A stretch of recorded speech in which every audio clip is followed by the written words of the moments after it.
Hello everyone. Today the population I'll be working with will be diabetics with diabetic neuropathy.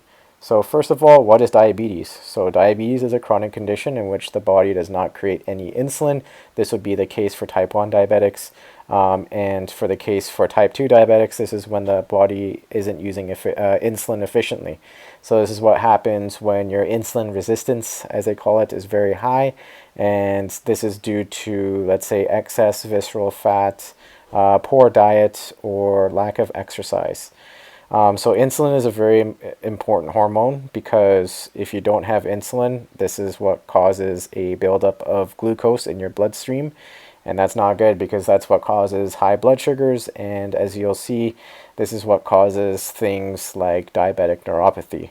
On the other hand, if the glucose in your body is being absorbed too much into the cells, that results in low blood sugar, and that's not good either because that can cause you to faint or even going into a coma. So that's not good. So what is diabetic neuropathy? Diabetic neuropathy is a condition in which it can occur if blood sugars are kept too high for a very long amount of time. So this usually happens later on in your life and you've had mismanaged diabetes for many, many, many years. Some signs and symptoms are like your feet burning or losing sensation in your feet, really, really weak muscles in your feet area, things like that.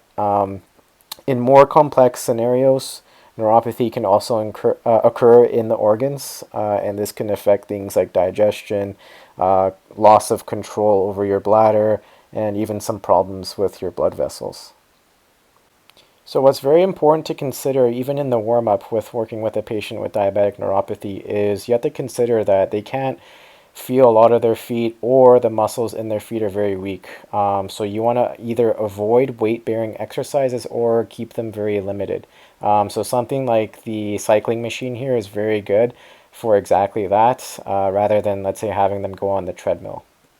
Okay, so the main exercise we'll be working on today is this plantar flexion exercise. The reason why this is very good is because you're engaging all those muscles under the knee, primarily the calves.